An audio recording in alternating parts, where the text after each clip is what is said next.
إن الحمد لله نحمده تعالى ونستعينه ونستهديه ونتوب إليه ونستغفره. من يطع الله ورسوله فقد رشد، ومن يعص الله تعالى ورسوله فقد غوى. اللهم صل وسلم ومجد وأكرم وأنعم على عبدك ورسولك محمد وعلى آله وأصحابه الغر الميامين.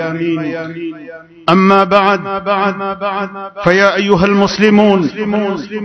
يقول الحق تبارك وتعالى: يا أيها الذين آمنوا إن تطيعوا فريقا من الذين أوتوا الكتاب يردوكم بعد إيمانكم كافرين. وكيف تكفرون وأنتم تتلى عليكم آيات الله وفيكم رسوله؟ ومن يعتصم بالله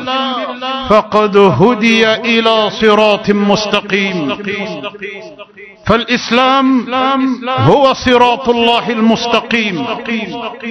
الإسلام يا عباد الله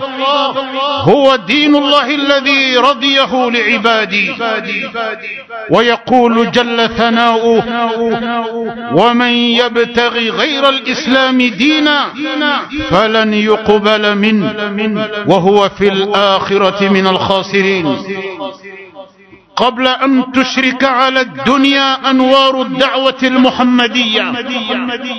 كان البشر يعيشون في حيرة وعمى. كانت العقائد زائغة باطلة، والأخلاق كانت فاسدة، وأفكار البشر متضاربة متخالفة. فتنافرت القبائل وتنابذت الأمم، يأكل قويها ضعيفها، وفشى الإثم والعدوان، واضطرب حبل الأمن، وحرم الناس من نعمة الاستقرار والطمأنينة، وضل سعيهم في الحياة الدنيا. وأراد الله عز وجل أن يهدي عباده إلى صراط المستقيم، وأن ينقذهم من الكفر والضلال والعمى والجهل. أراد الله عز وجل للناس أن يعيشوا في محبة وكرامة، فأرسل نبيه محمدا صلى الله عليه وسلم برسالة الإسلام. وبعث الله عز وجل نبيه محمدا صلى الله عليه وسلم داعيا إلى دين الفطرة، وهاديا إلى الحق، ومرشدا إلى كل خير. فنادى محمد صلى الله عليه وسلم في الناس قائلا عن ربهم عز وجل: يا أيها الناس قد جاءكم برهان من ربكم وأنزلنا نورا مبينا. فأما الذين آمنوا بالله واعتصموا به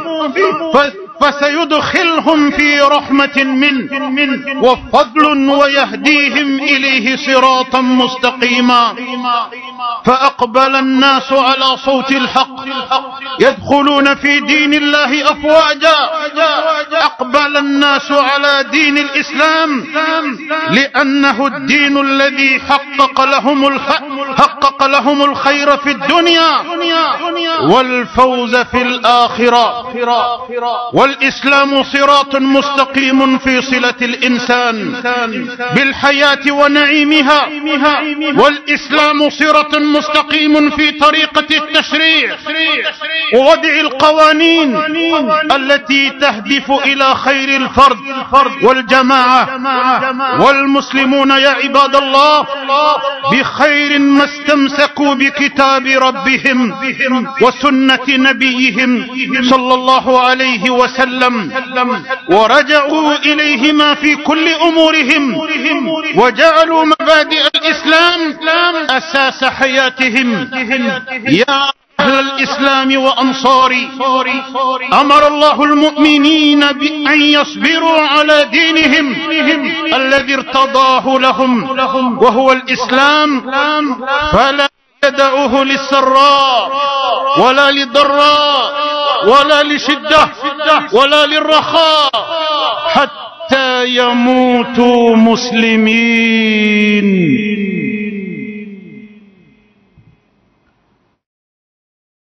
أمي تنو أمي بركادا أندبا ماي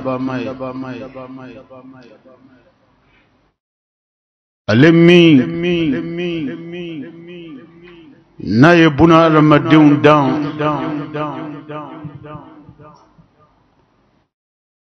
أموتو ويرما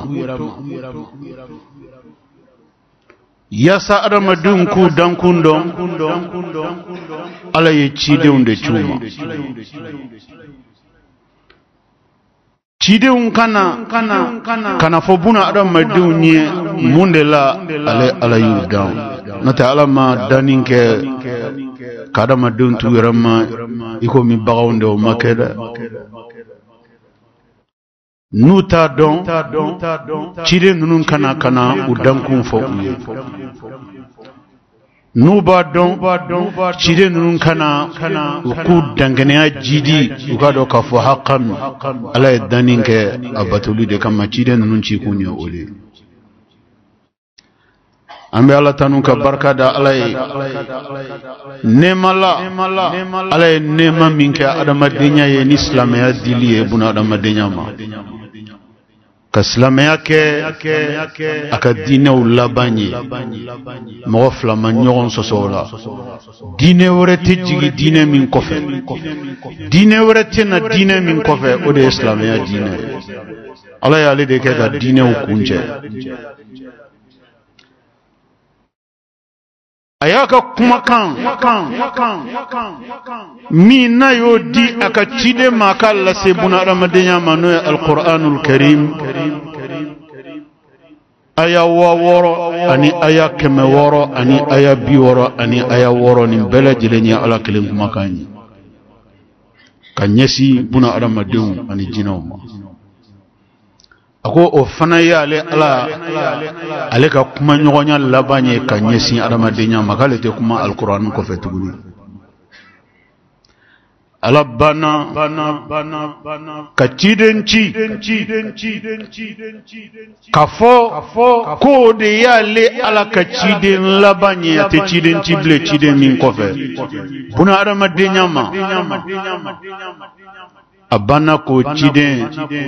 ko suwanti ko ci buna adamadenya ma n'o ye alakira muhamadu ye kisi ni nɛɛma bɛ danfɛnw na kuntigi cidenw laban ani cidenw kuntigi ani danfɛnw na hɛrɛma ani danfɛnw na kɔrɔtalen ala ka diɲɛ bɛ ka taa kira ba muhamadu ma ala ko k'a tɛ ciden ci bilen ciden min fana kɔfɛ mɔgɔ fila ma ɲɔgɔn sɔsɔ o la o de ye alakira muhamadu an bɛ seereya k'a fɔ batoma wɛrɛ si tɛ yen ko de ni batoli ka kan fo n'a kɛra ale ala kelen pe ye an bɛ seereya k'a fɔ alakira muhamadu kisi nɛɛma ba ye haqqan ala ka cidenw laban don ala ye kumakan min d'a ma kana di adamadenya ma n'o ye alquranul karim ye ala ka kumakanw laban don ala ye diinɛ min d'a ma n'o ye silamɛya diinɛ ye ala ka diinɛw laban don wa ala ko mantonw laban o de ye alakira muhamadu mantonw ye ko manton wɛrɛ tɛ na olu de kɔfɛ o de ye kabini alakira cili fo kana se bi ma maa o maa bɛ tɛmɛ diɲɛ ɲɛnamaya in dugumakolo kɔ kan a bɛɛ kira manton ka bɔ anw bɛ waati min na fo ka taa se don ma don min ala bɛ diɲɛ ban pewu ka mɛlɛkɛw yamaruya u ka dugukolo meleke k'a jɔ kɛrɛfɛ komi dɛbɛn fo ka taa se o don ma mɔgɔ o mɔgɔ bɛ na ɲɛnamaya in kɔnɔ a bɛɛ tɔgɔ ko muhamadu mantonw ala ka kisi ani ala ka diɲɛ bɛ alakira ye an balima alisilamɛw alakira sallallahu alayhi wa sallam ka ko acili nyene maya tumbe chomina ala kumaro ko akal qur'an ba ko nan ko ga ko alakira muhammadu ka chide nyanye ko wati do temena duma kolo ko kan buna da madunga da madenya kono dan fe nga nyene maya konnala ko wati ko adama dun kara duma kolo ko ay ko mi bagaw adama dun kara duma kolo ko ay ko mi bagaw ko adama dun tumbe dibi de la dibi mi no ka jugu katima ko dibi donen bela jelenga kadaka kodombaliya dibi manjuguna yede nyame ko yele doni ne yele. C'est la lumière qui est le savoir. L'obscurité est l'absence du savoir. Doni ode yeleni kumfinya ode dibiye wa kumfinya jumen ni alabeka kuma kanya ko nyenamaya tumbo kononana nyenamaya tumbe wakati kono wakati ni dinete nyana adama deuna okoro jume tafante adama deuna okoro jume ni tenete adama deuna ngana ninke otala ngana ninfo otala ninte ketaye otala ninte fotaye otala dambe masonima otala horonya masonima otala nini nkera kololo be ninkelila otala ninkeli abe mau nafa otala ninkeli abe mau mogosa otala fanga be mina obaga fanga boli fangantanka sebe minye obaga seboli sentanga ikomi bagam olukanyena maya be ga chogomina kungo kononana fanga be baga mina katime baga minga obaka sariya boloka ana madina tumode kononana ala kirabe chi kuma minji. Dieu a senti le besoin à l'humanité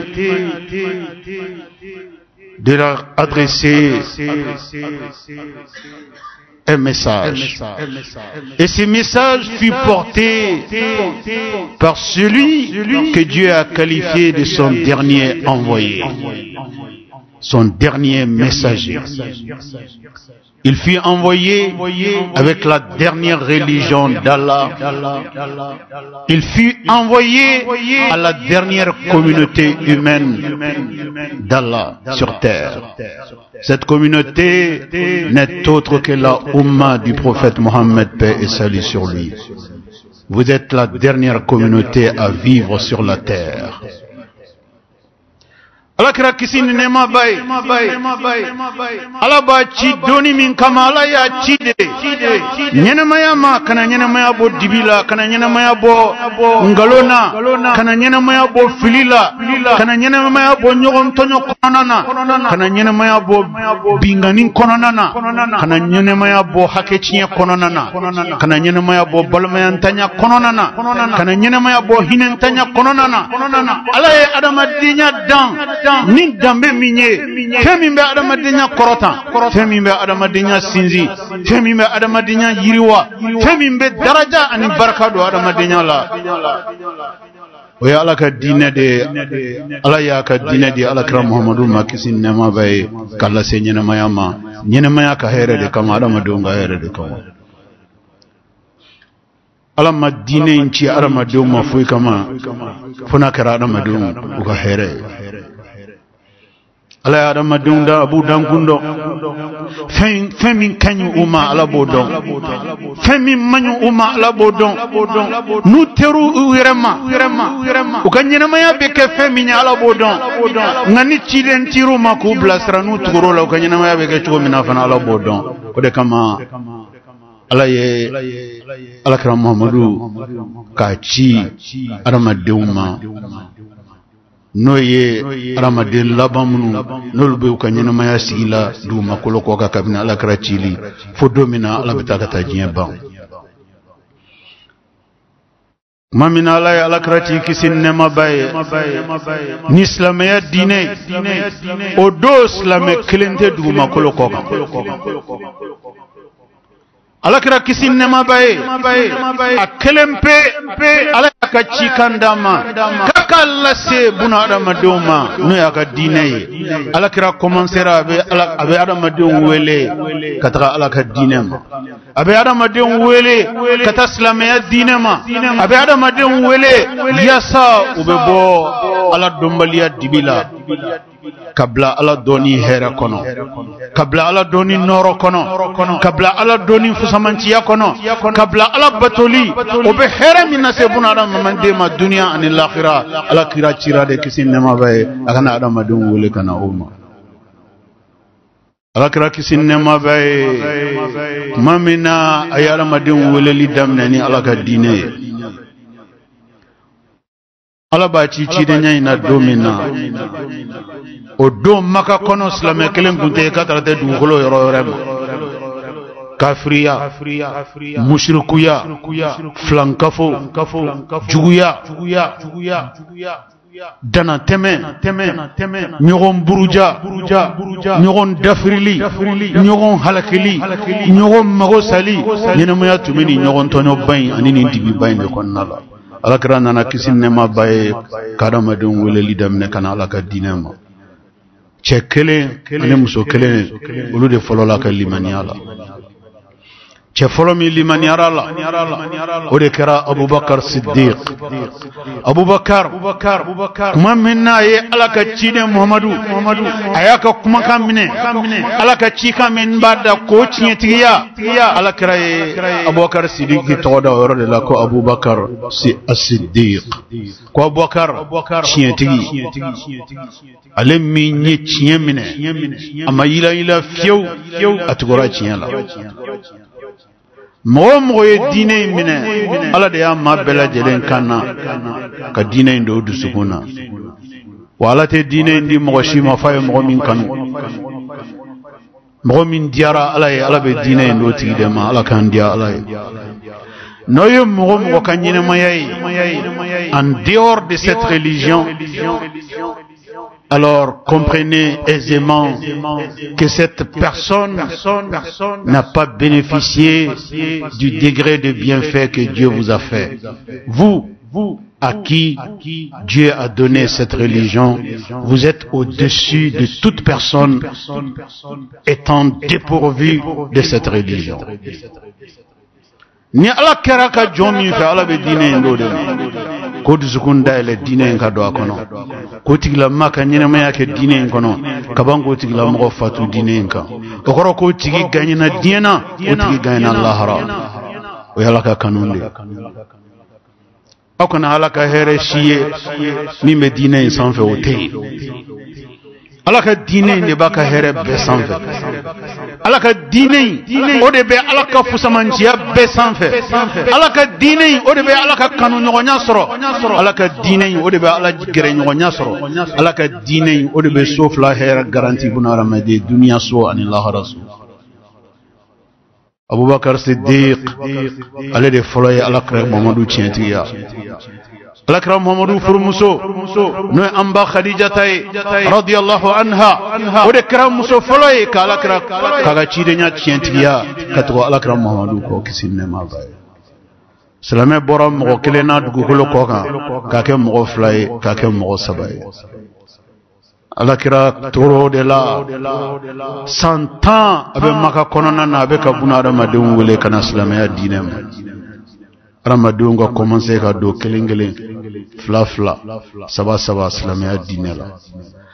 alakira ka sahaba nunu shi kunte salame kono alakira be ci domina nunu bela jelenga nyena maya tume kafiriya dibide kono nana nunu bela jelenga nyena maya atumbe ala dombalia o fili de kono no dibi kurun konnala mamina ala kraye maka kawwele kana ala ka dinema Sayyidina Umar radiyallahu anhu maka mugobado kundo do notablu bakuno maka akumbe kafriya konnala ala dombalia konnala mamina ala ka cidenga weleli serama mayila ila fiu kam Muhammadu dinemna wa bo chogola mamina ala kraka chikan sera ak jenyon keno Affan amma ila atura alaka chidenga kumakana ka alaka dinemna abo chola fokata se alakra jenyo na laban no de tunya jonyo mbela funangeni nye aga sababa nani nuna funangeni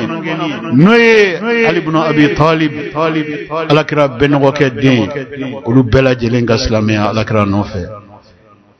kaslema uchaya maga kono alakra nofe kisi nema bay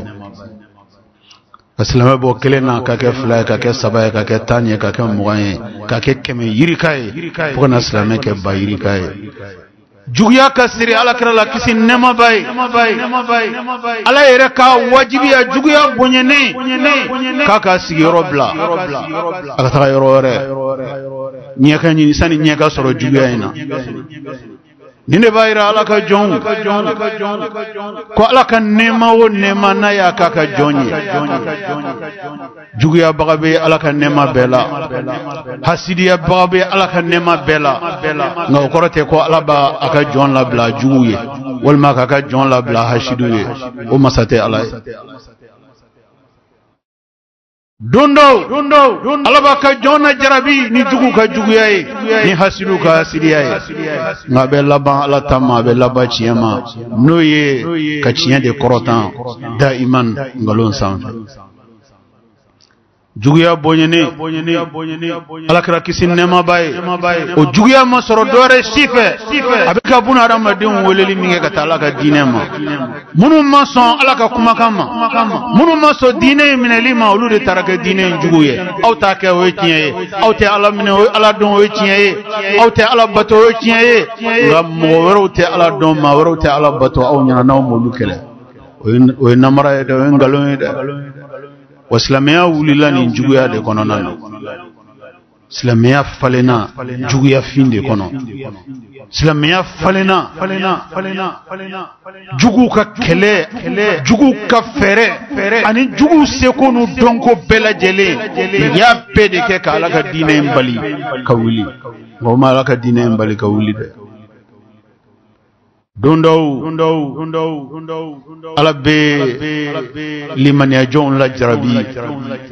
ni wati geleya ngaya bla haklila ko wati geleya o ye geleya tementade kadaka ala de folola wala de be laban wala okoro jumenye ala ka dine de be folo wala ka dine de be laban ni mo ye dine mine ika ko be damne o ika ko be laban ko nyumana Geleya ni islame ba soro ga dine kono sabare akan ala nyebila ala bi kalama sabari akan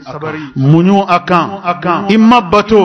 ikana sege imma bato lila imma kofo ikana sege imma kofo lila imma wele ikana sege imma wele lila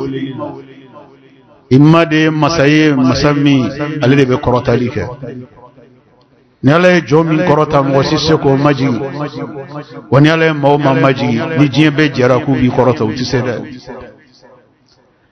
ni diɲɛ bɛɛ ko k'u bɛ mɔgɔ laban ɲɛ ka i laban ɲɛ k'i sigi bi ɲɛ k'i sini ɲɛ u tɛ se nka ni ala ye ko k'a bɛ jɔn min bi dilan k'a sini dilan diɲɛ bɛɛ lajɛlen bɛ ɲɛbɔ o tigilama fɛ dɛ ka d'a kan inna allaha ala kulli shay'in qadir ala de bɛ se fɛn bɛɛ lajɛlen ala kira segana ni dine nye ala kira torola ni dine nye nga o ma fembo ala kira ka chesri la o ma fembo limaniya jona dongo do mo ko de be do ala ka dine la dongo do mo ko de be do ala ka dine la jugu ka jugu ya baraka bonyene ala ye ala kira ya moro ya kisini nema baye kaka sigiro bla no makaye aki yoro janya makala kaza dugu wera la yasa jugu kana na dankare ala bado ko jugu tsega dankare ale ka dine law ngala be ka nyine maya tachugo nyine maya sunna ala be ko de yira aka ciden ko yira mantona ala kira manton kisin ne mabaye amanton islameu o kadon ka fo nyine maya yi abe ke noya ni geleya de ni wonte de Allah de faka al-Qur'an bakona ako inna ma'al usri yusra ako geleya be yoro ako noya ba kere fe ka taba tuma mina ye adam alakira yamaruya ni maka bilaliye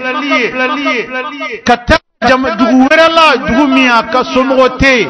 a ma deli ka se a balima tɛ a ka foyi tɛ o ma sɔrɔ foyi wɛrɛ nɔfɛ fo ala ka diinɛ nɔfɛ o gɛlɛyara alakira ma o don dɛ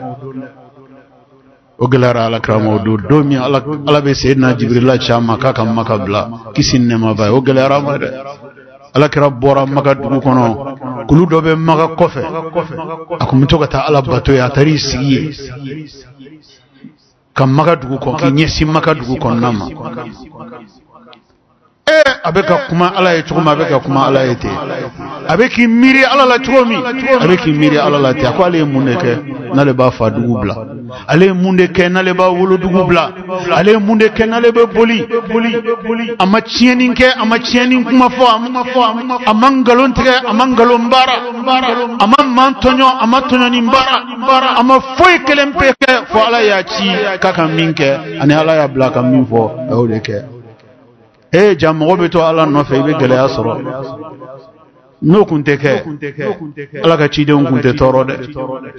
mɔgɔ bɛ to ala nɔfɛ i bɛ gɛlɛya sɔrɔ mɔgɔ kɔrɔ tɛ ko ala t'i fɛ mɔgɔ bɛ to ala nɔfɛ i bɛ gɛlɛya sɔrɔ o kɔrɔ tɛ ko i man di ala ye o kɔrɔ tɛ o kɔrɔ tɛ k'a fɔ ko i tɛ ala ka maa bonyannenw cɛ la o kɔrɔ tɛ k'a fɔ ko ala o kɔrɔ tɛ k'a fɔ ala bannen don i la nin bɛɛ lajɛlen ye bato de ye ala fɛ silamɛ bɛ gɛlɛya minnu sɔrɔ i ka diinɛ kɔnɔ nin bɛɛ faralen don bato de kan an daba masa ala fɛ alakira tora a bɛ ka maka dugu kɔnɔna lajɛ a bɛ miiri a b'i kun firifiri k'a fɔra k'ale ka nin dugu in de bila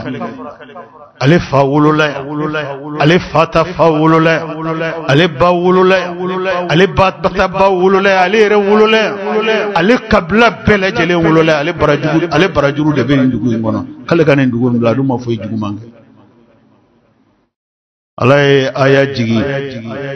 alakira ma kisi nɛɛma b'a ye لا أقسم بهذا البلد وأنت حل بهذا البلد ووالد وما ولد لقد خلقنا الإنسان في كبد أكو الأكرام ما كسين نما بالأكرام يقال كرنا باكنا أكو محمد لا أقسم بهذا البلد أكو نه الله من كلي ندعونا نوي مكا دعوي وأنت حل بهذا البلد سيغا شتالا مكة حلال ديني حلال دي مكة حلال دي كتا كسيغي ما شتيني مكة حلال ياچه ووالد وما ولد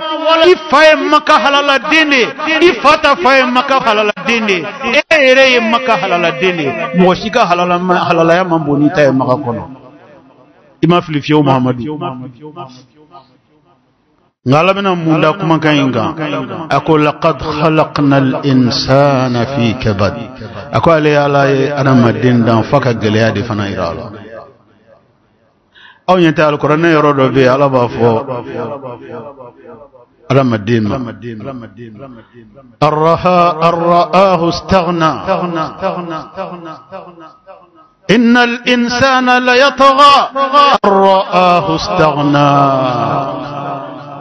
ala be ka kuma adamaden de kan n'an tɛ an yɛrɛ dɔn ala be ka an yɛrɛ ko fɔ an ɲɛna an ka dɔn an ye mɔgɔ fasɔn min ye aw ka lajɛ ala be ka min fɔ adamaden ka nin yɔrɔ in a ko adamaden ni adamaden ye nafolo sɔrɔ k'a ye a bɛ s'a yɛrɛ kɔrɔ a sirilen tɛ mɔgɔ si la a mago ɲɛ nafolo b'a bolo a diyaɲɛ ko kɛli o nafolo b'a bolo a sagonanko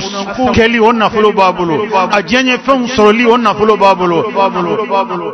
ala ko innal insana la yatgha ko ni adamaden y'a yɛrɛ y'o kɔnɔ ko adamaden bɛ baganya de a bɛ kɛ dansago mɔgɔ de Vous voyez,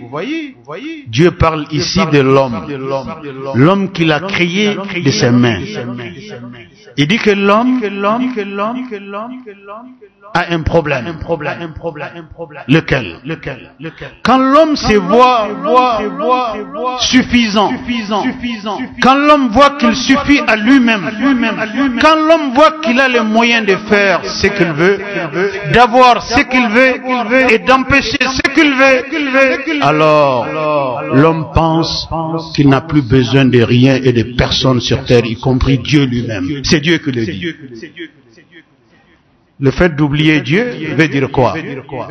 Le fait de ne pas craindre Dieu veut dire quoi? Le fait de ne pas s'arrêter aux limites de Dieu veut dire quoi? Alors, la richesse dans cette vie amène l'homme dans cette situation de folie, de perte de la raison, de perte de la retenue, de perte de l'équilibre. Il ignore que Dieu le voit. Il ignore que Dieu a tout à fait les moyens de le réduire au néant. Pendant un moment, la richesse met l'homme dans cette situation. C'est Dieu qui le dit dans le noble Coran. Voilà pourquoi Dieu ne nous laisse pas sans épreuve. Voilà pourquoi notre vie s'est faite entre la facilité et la difficulté, entre le bonheur et le malheur, entre la chaleur et le froid. Voilà pourquoi notre vie s'est faite toujours en dents de scie, parce que nous avons besoin tout le temps de nous ressaisir. La facilité toute seule ne fait pas du bien de l'homme. Noya gansan se kada madin glala bodo de kamala be gelea ani noya ababule adamadin no fa ganyana maya kono. Ni adamadin gelea na nadron adamadin barako ala be ngoy ni kamana gana na adamadin barako ala be koy ni dekuna na adamadin barako ala te chien koy no noya dron kono ala ko kale adamadin dan feminye kabe nyina de abe nyina abe woraya abe kafa abe yada fuka nyina kabe nyina lere ala ko awe dansa ko wale kele adamadun fe dum makolo ko gam ngoro tew ala here bake mo ngoni olu de dansa ko wale tigla mo ye dum makolo ko gam na kera jamana ye o jamana nyana kale rede ala yale de adamadun da no kera jamakulu ye o jamakulu nyana kale rede ala olu de adamadun da no kera mo minye o tigla mo nyana ko alni ala yale ko ninda ngale be fana ya lamini mo dan Ramadan be hakli be tientande ne kamala ya fa lakra muhammadu ye kisin ma ba kulu sanfe ako laqad khalaqna al insana fi kabad ako muhammadu ne ala Ramadan da fika galade il faut que tu partes. Aujourd'hui, les ennemis sont plus forts que toi. Tu dois fuir. Tu dois partir. Tu dois te chercher. Ce n'est pas pour autant. Ce n'est pas parce que tu es mon messager. Ce n'est pas parce que tu es porteur du message le plus noble qui soit, de la parole la plus élevée qui soit. Mais aujourd'hui, appartient à tes ennemis. Il faut que tu te cherches. Après ce passage de l'ange Gabriel, le prophète paix et salut sur lui a compris que Dieu avait tranché. Aujourd'hui, il n'était pas pour lui. Aujourd'hui, est pour les ennemis. Le prophète a quitté la Mecque avec tous les hommes et les femmes qui ont cru en lui et au message d'Allah. Les croyants ont déserté de la Mecque. Les croyants se sont exilés à Madina al-Munawwara. La suite de l'histoire, vous la connaissez. Alakra kisi nema bay amamaka bla foi kama ayabla alakra dinene nove gelea sirilala juguya sirilala toro sirilala amake kada foi wera ka bekara ala de nofe ala kumseka ni toro be balia ala tete makrefe jango ka soro na ala madama ala ko kale madama diun dawo kama kale arama diun dane faka toka gelea yula. Nous avons l'obligation de connaître notre Seigneur pour mieux l'adorer. Fanga madonde yasa abatulu ko nyuma mseka noyama akwate jinya nyama yenga noya dorongono da abake noya ni gele ade ni yokonche alakra kisi nama baye kuma o yɛrɛ b'a kalama makabla limana jonye makabla umashwe ninge uma binga ninge utengalonga ube tiɲɛ de kan minnu bɛ ngalonga olu fanga bonya n'u y'o dɔn u ye makabla nga amateme wati kungurunga ala nana kana sedi aka chidema ani limania joma ay maka mimbla bulvato ay maka mimbla jugu ka jugu ya bonyele ay maka mimbla dona domina ni jugu njana kaboko kotoro lutala ala banna kala kira kuna ulolen kisini ne mabaye ka sigi maga kono ka maga tigiya dama korota kono bonya kono ka jugu dafiri ka silamaya drapeau ka korota maga kono ka tawdona fobi donko don ala be do de fara dinain maka ala be do fara dinain korota kan ala be do fara dinain dunge kan dine mini mo kelenya damine bi mo miliyara joli bo dinain na bi duguma koloko kan ala be ta jiye bando mina o ba soro mo miliyara joli be ni dinain mais une chose est sûre, le monde entier doit comprendre que l'islam est invincible. L'islam est invincible. L'islam est inattaquable. Motese ala ka dinela. Moka toro tese ala ka dinema. Ala ko kale ala. Inna nazzalna dhikra wa inna lahu lahafizun. Akole ala de dine injigi. Islamiyya dine akole ala de dine injigi. Ako wale ala de dine inkolosi bagayale ala de dine gardien. Kama besoin mwashila ka dine gardien. Je pense que le monde entier a entendu ces messages. Dieu n'a besoin de personne pour protéger sa religion. Dieu n'a besoin de personne pour protéger la foi, pour que la foi ne disparaisse pas de la terre. Dieu n'a besoin de personne pour la pérennité de sa religion. Dieu lui-même s'en charge. Que l'on soit musulman ou pas, la religion de l'islam appartient à Dieu. Si nous sommes conscients que Dieu est inattaquable, que Dieu est invincible, que Dieu est inatteignable, nous devrions comprendre que l'islam est inattaquable, invincible, inatteignable. L'islam a résisté, l'islam continuera à résister. L'islam s'est propagé, l'islam continuera à se propager. L'islam s'est renforcé, l'islam continuera à se renforcer. L'avenir de l'humanité est lié à l'islam. L'avenir de l'humanité est intimement lié à l'ancrage de la foi. Et l'islam est porteur de la foi.